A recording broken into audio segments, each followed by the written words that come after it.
Welcome to the Industrial IoT Spotlight, your number one spot for insight from industrial IoT thought leaders who are transforming businesses today. With your host, Eric Walenza.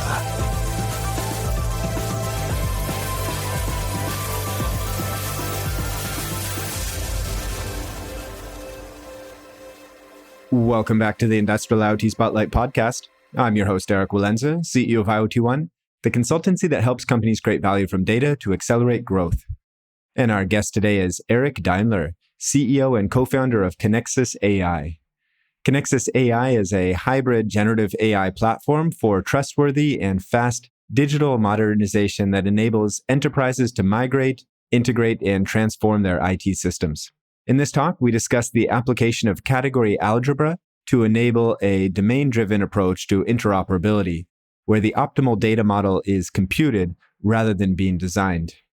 We also explored how misunderstandings by architects about the database's practical structure, as opposed to its originally designed structure, often leads to the failure of IT programs.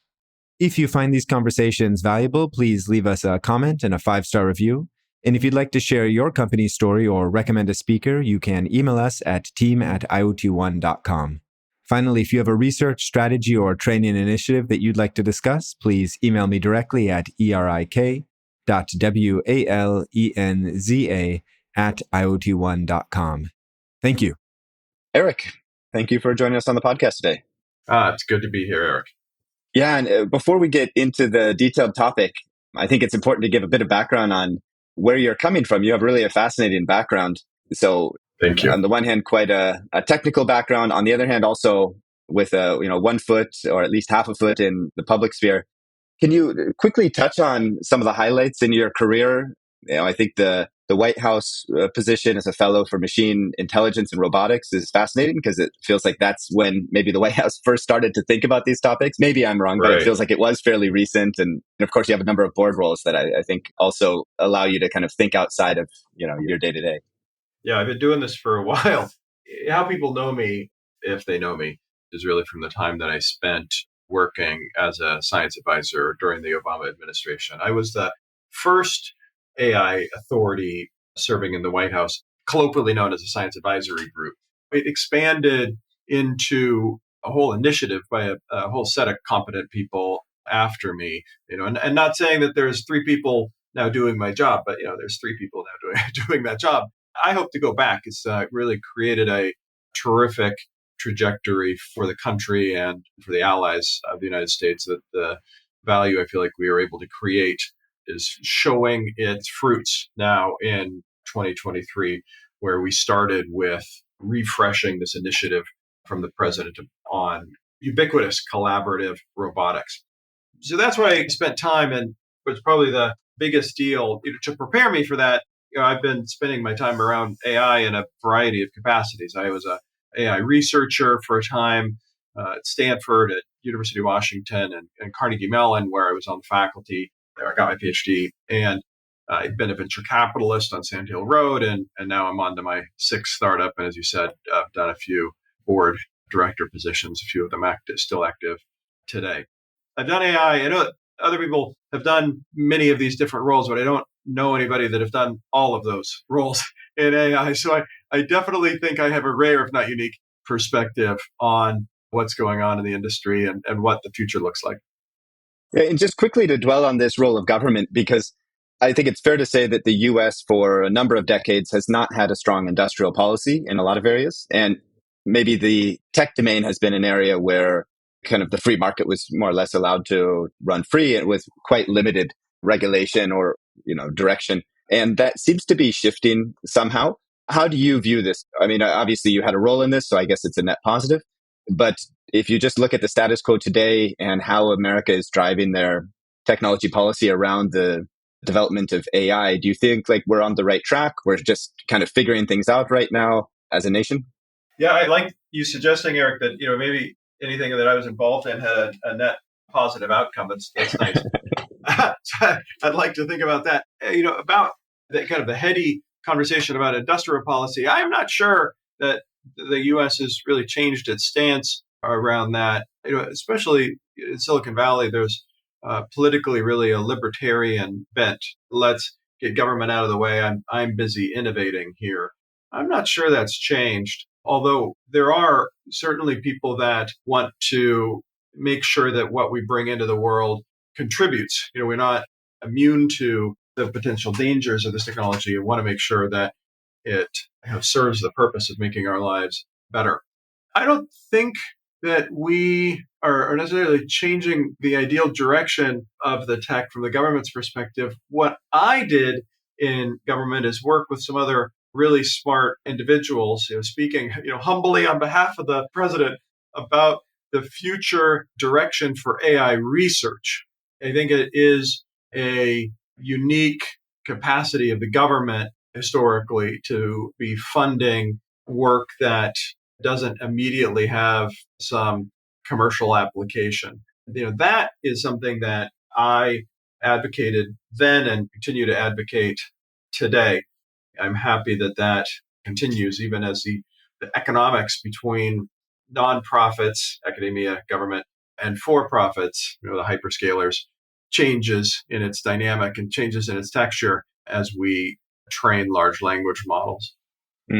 Yeah. Okay. Yeah. Thanks. That makes sense. And I appreciate you explaining the focus. And I think that will give us a good jumping off point for a discussion of the work that you're doing today, because it's very much in helping to move forward, at least the way I look at it, AI in a more kind of systematic, foreseeable from a corporate development perspective, right? And one of the challenges that a lot of companies have with AI is that the development, maybe it looks different from a PhD who, that it does for the corporate position, but for a corporate position, it looks very much like a stepwise, right? Where you have something like autonomous driving, which was promised to us many times, 8 years ago or so. We don't see any of these vehicles on the street aside from small pilots. But then hypothetically, 3 years or some point in the future, all of a sudden, they're going to be there, right? And it's going to look like everybody, like somebody snapped their fingers and all of a sudden AI's. So expectation versus reality. As a business, it's very important to forecast this because it can be very impactful, either beneficial or negative for particular businesses. How do you look at this general challenge of understanding where are we today and what is the feasibility of moving a particular domain of AI forward? Yeah, there's a lot to say in there. I wouldn't want to put you on the spot, but we can ask the listeners just to do a little exercise in their heads around when they think the first autonomous vehicle was on public streets in the world, operating without the assistance of a human driver. So we can just say that again. What year was it when an automobile of some flavor took to a public road without a driver behind the steering wheel, operating completely autonomously? To have the suggestion of your question, we might say, 2010, or go back to 2005. Maybe we go to 2000 to say, well, that was just the expression of some research that's been going on before. But the real answer is 1983.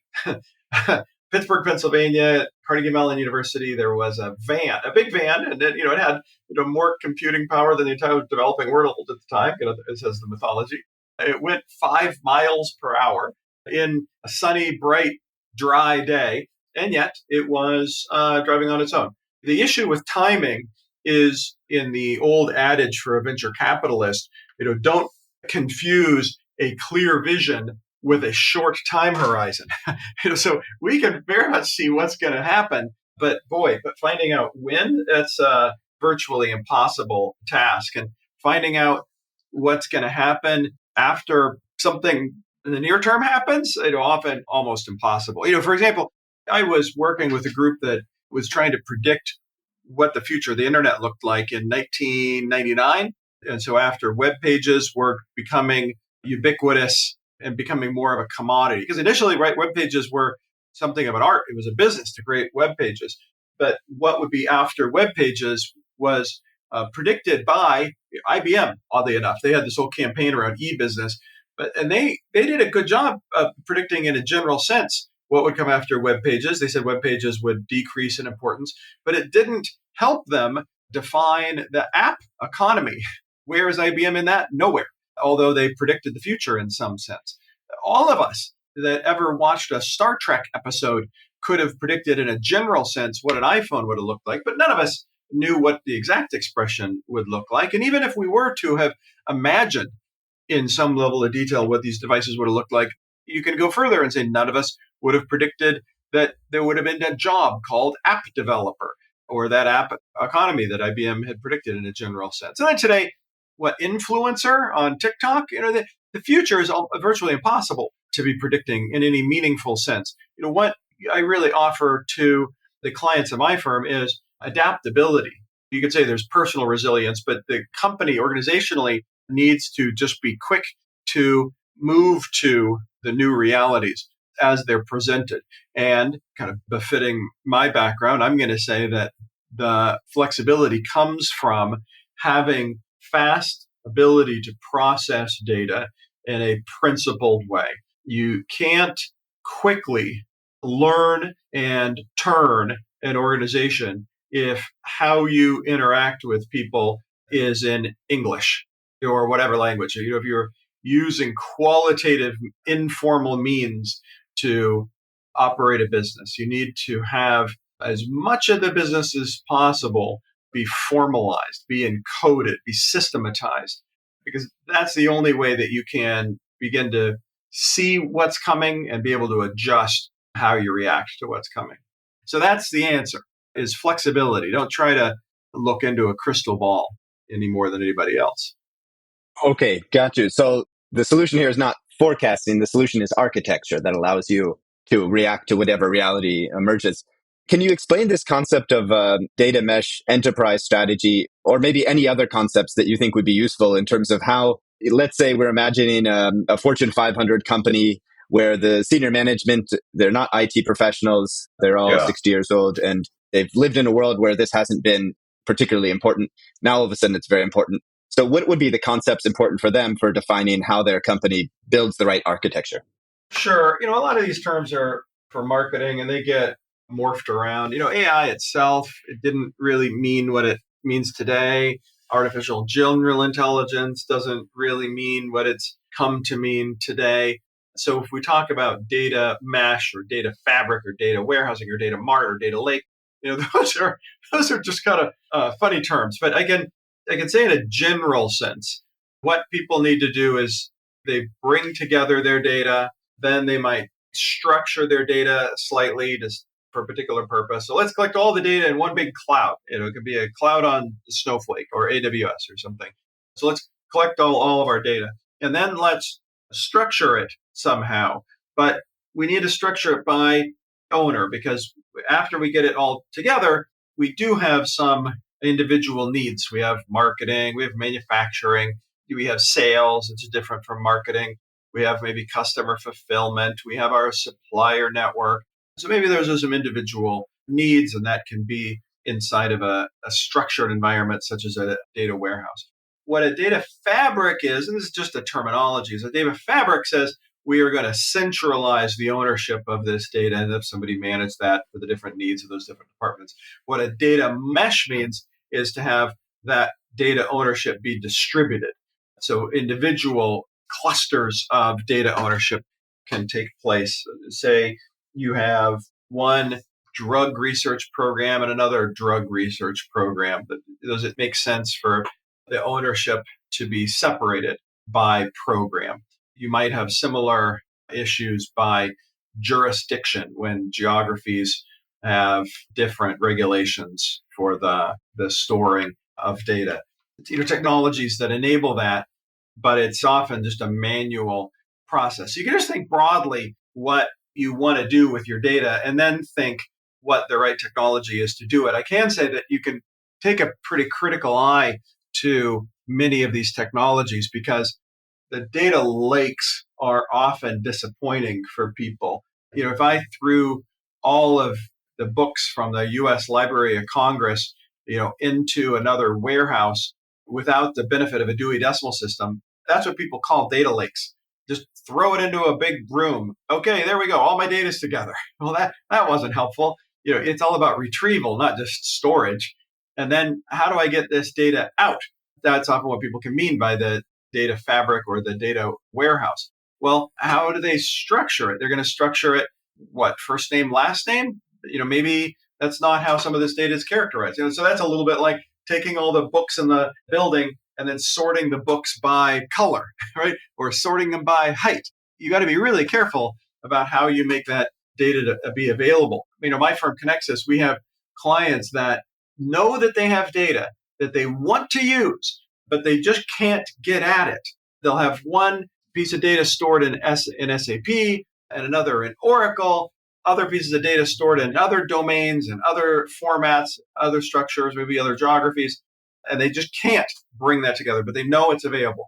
Maybe in theory it's available, but in practice it's just not practically available to them. That's the problem sometimes with these data fabrics, data meshes, and that's going to continue to be a problem using the solutions available today. But that gets at the sort of questions that an executive can be asking when deploying these technologies is tell me exactly how this is going to be bringing my data to make it available for my operational needs.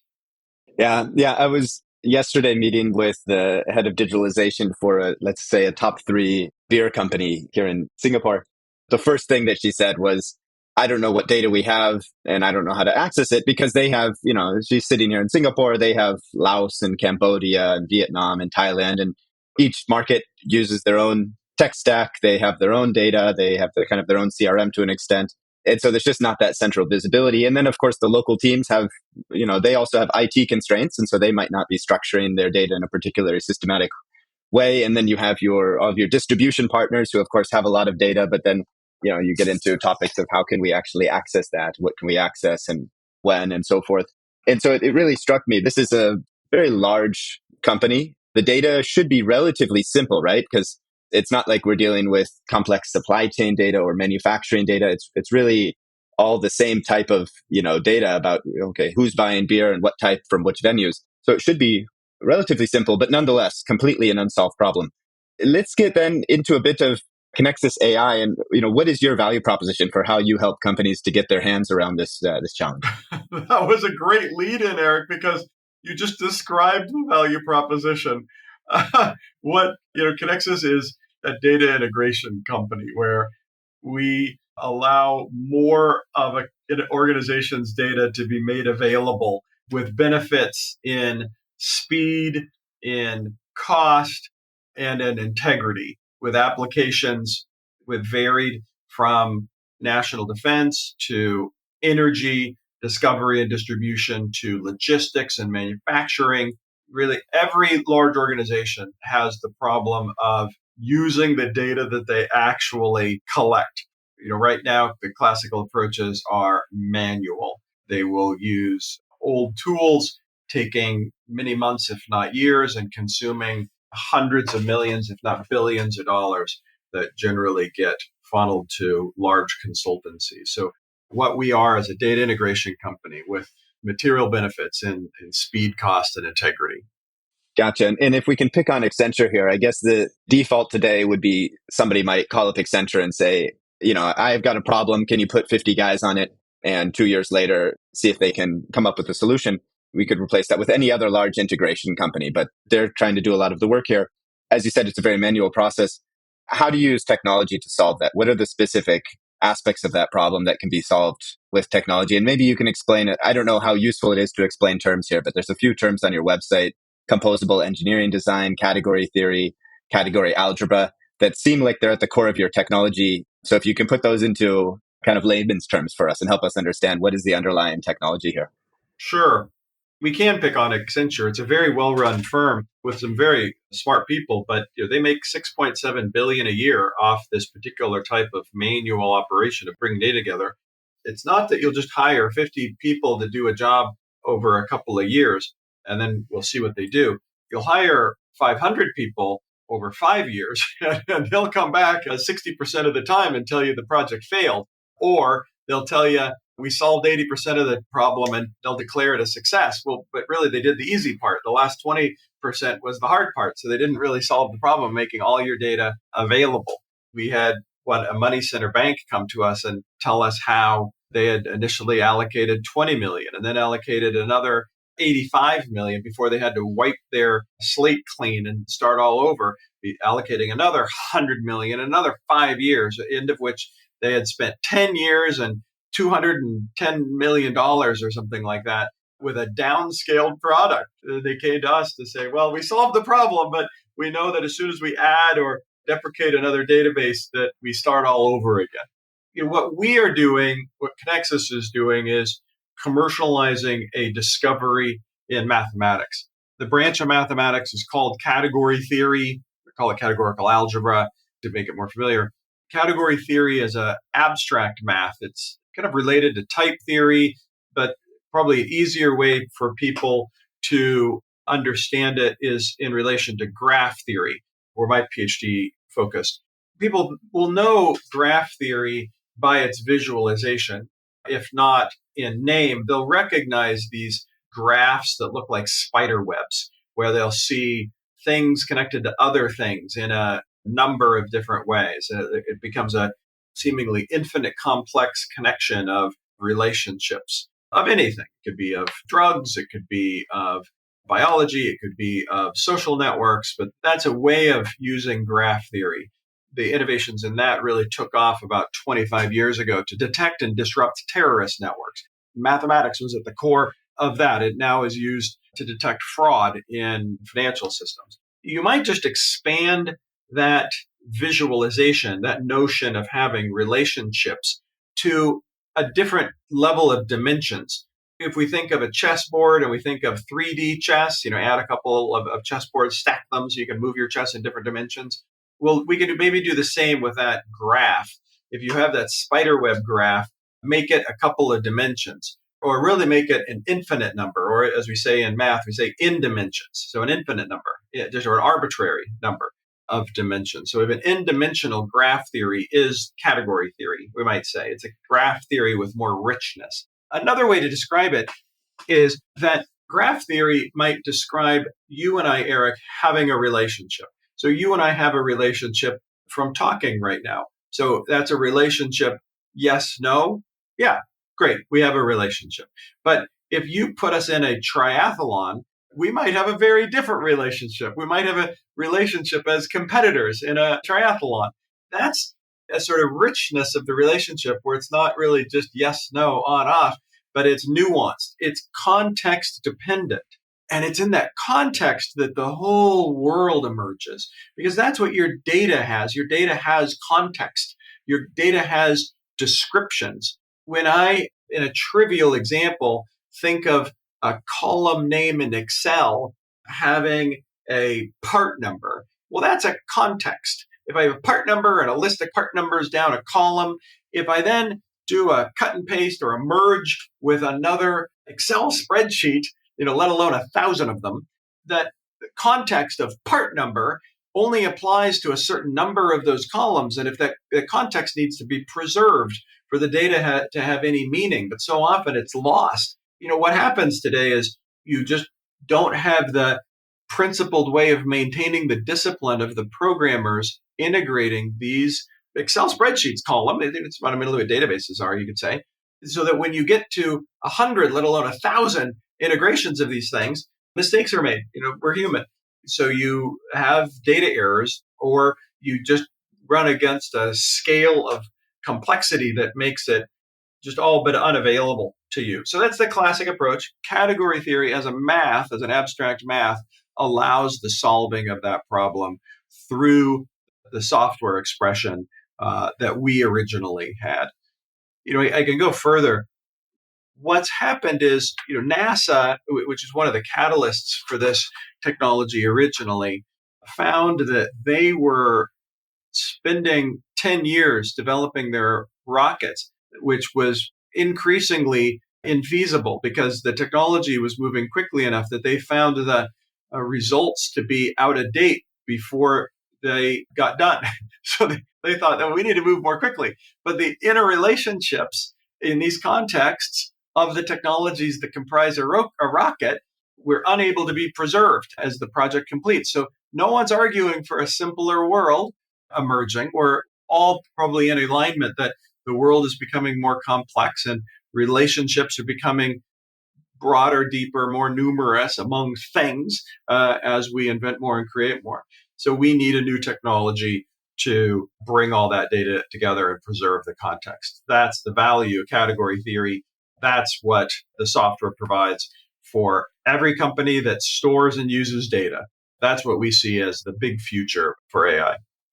Is this primarily a solution that's required for AI? Because as you're describing this, or I'm kind of thinking back to this very simple problem of managing a CRM across different geographies and different organizational units, and that seems to be by itself kind of an unsolved problem. But it's really not an AI problem. It's just a problem of having different data structures in each region or for each business unit, but nonetheless having some commonality and the desire to know, okay, we're serving this customer in this market. Are you also serving them in that market? Maybe in a different way, maybe it was some different subsidiary or whatever.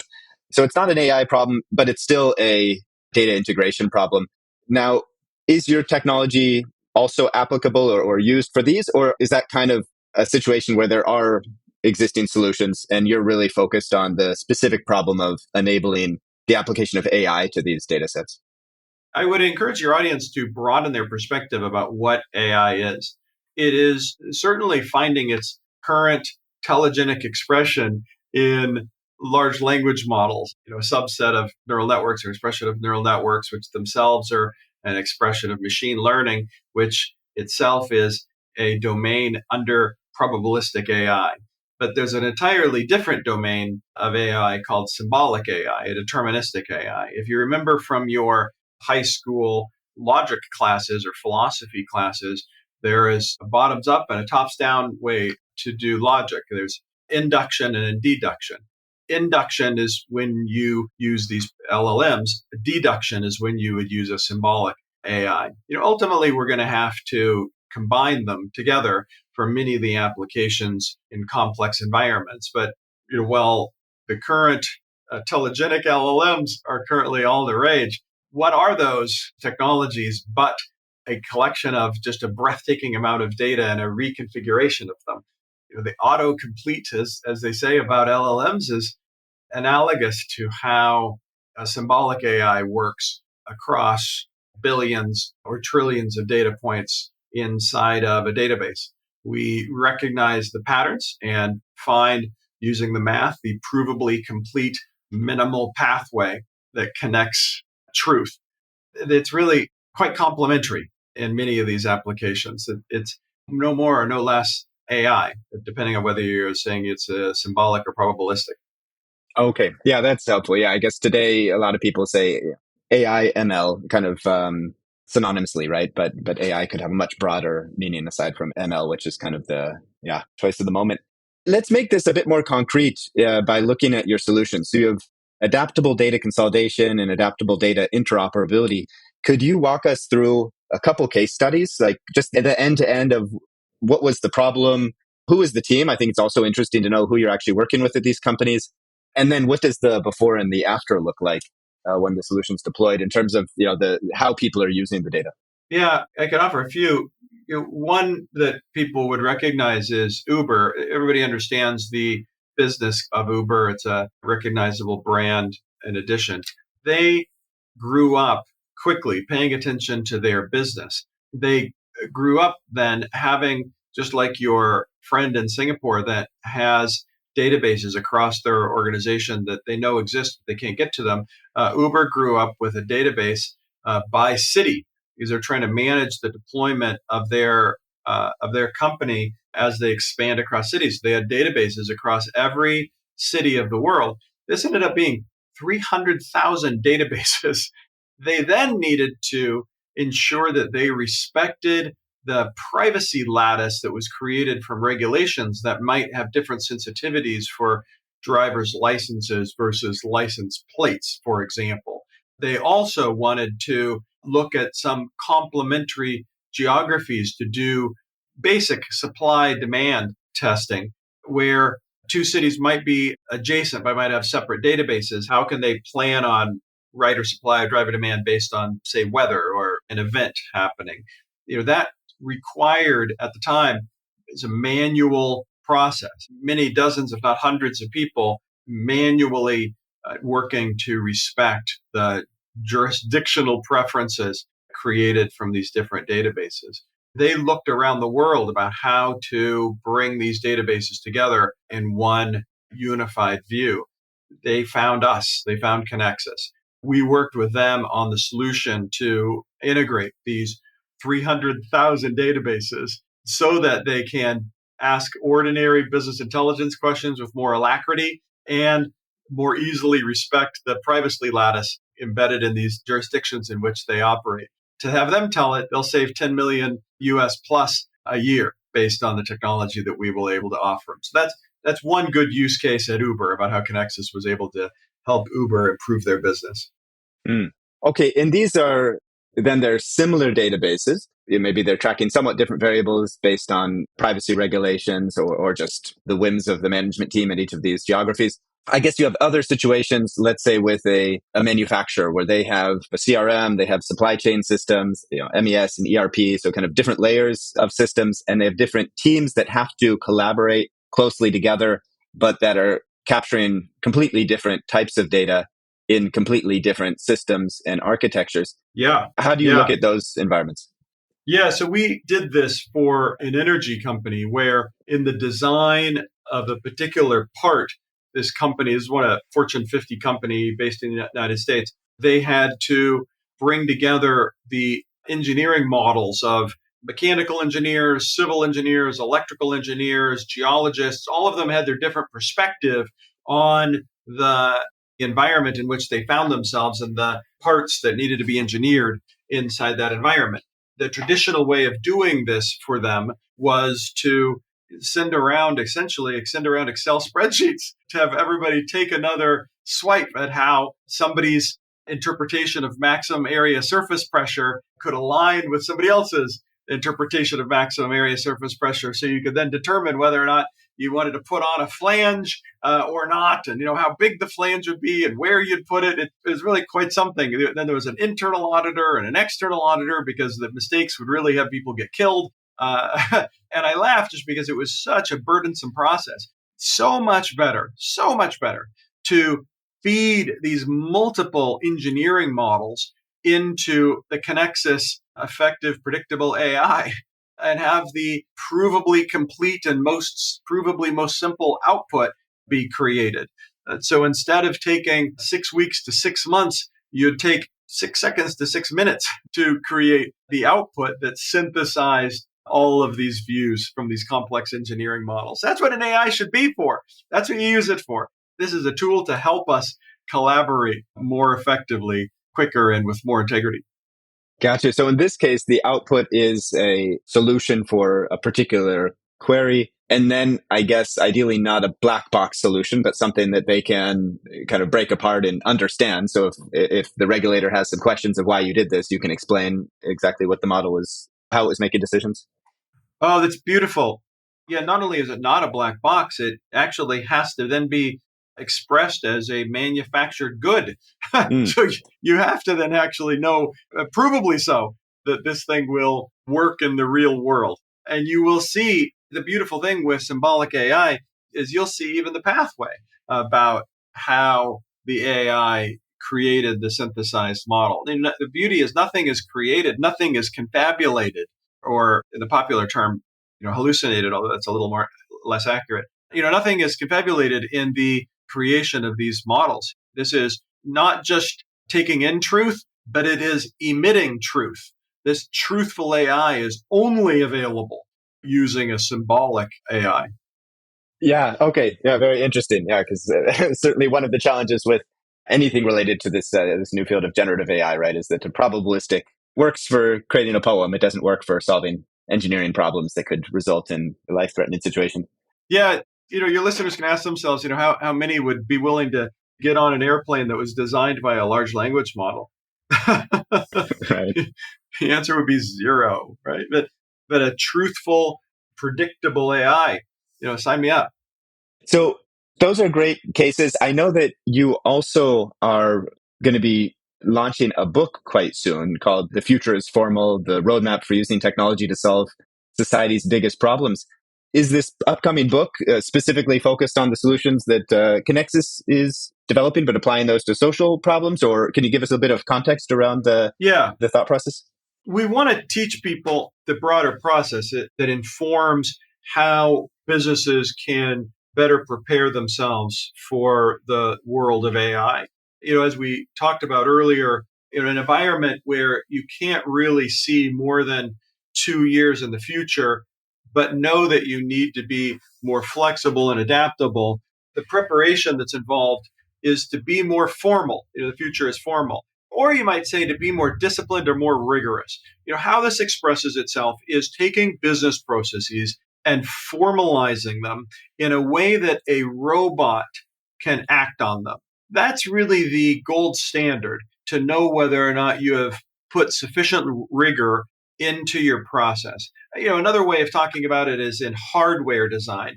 If you can encode your business rules in a semiconductor, you've done the appropriate level of thinking. That's what's necessary. So to give an example, we are working with another very large company who has a board level initiative, as one does in 2023, about AI.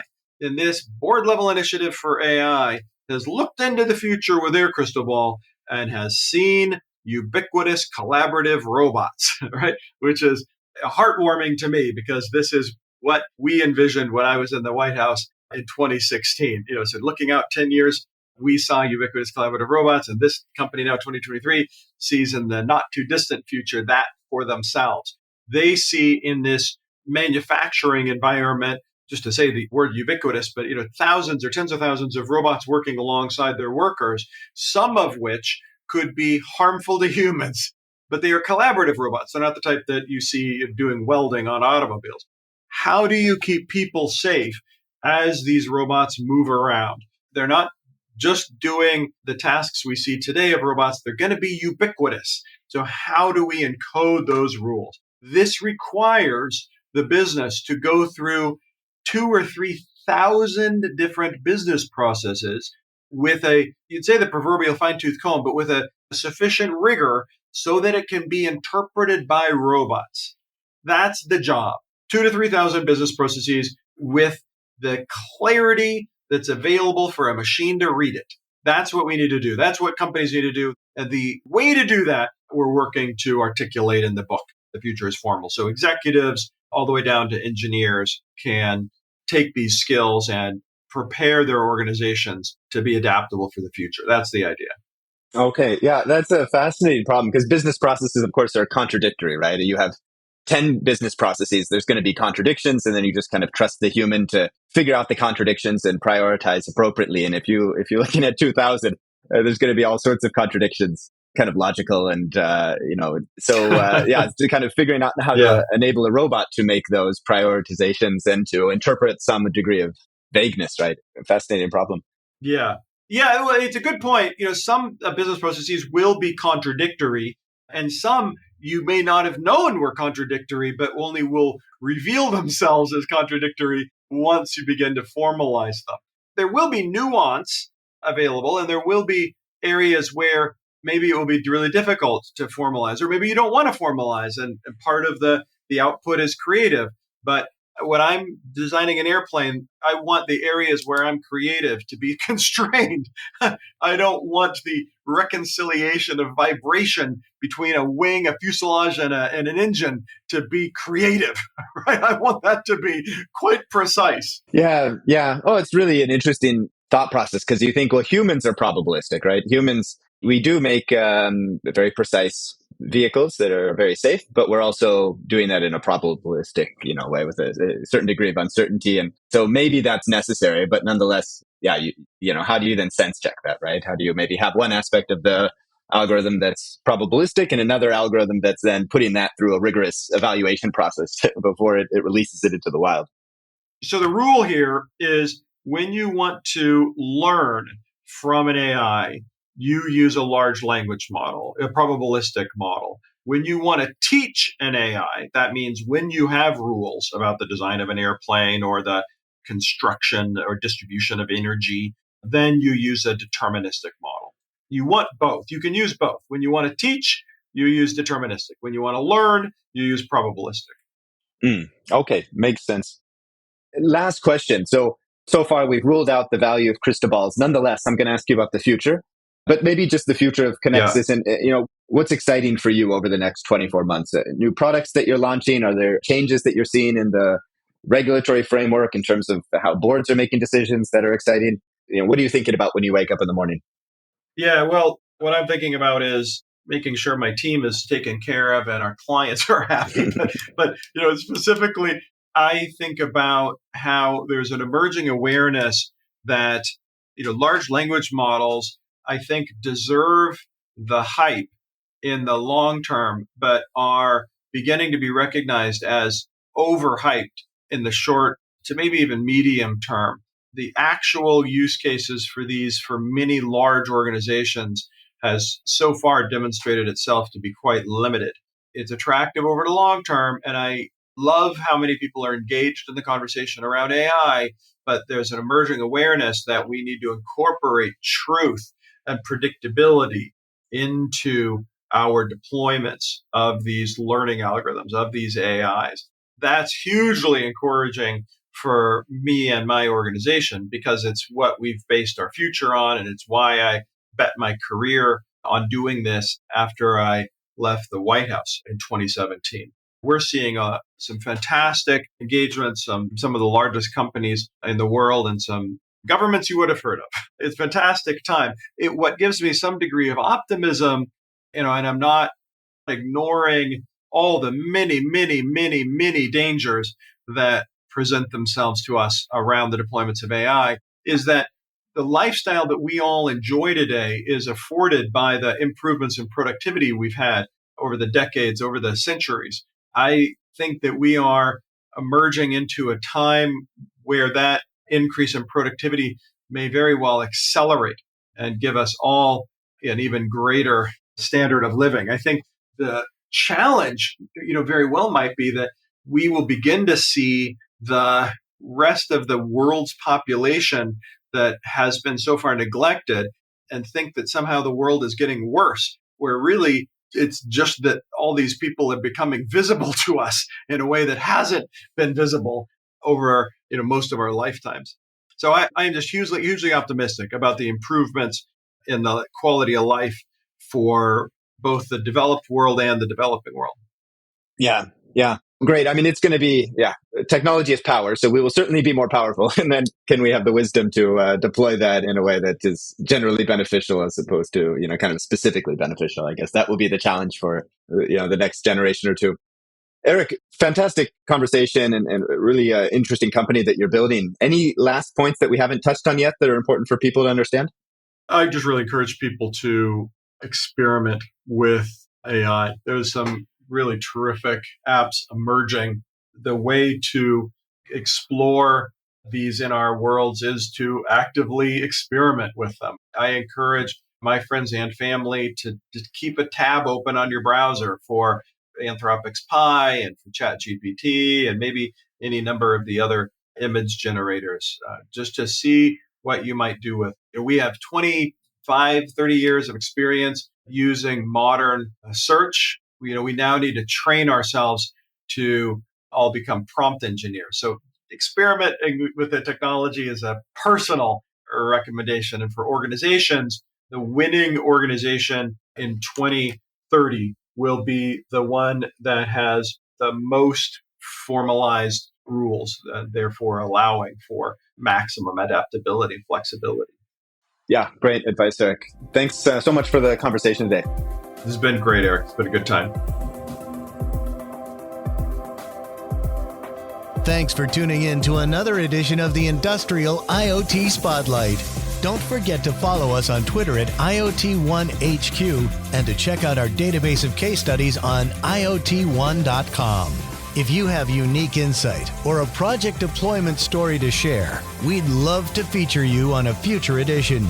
Write us at eric.walenza@iot1.com.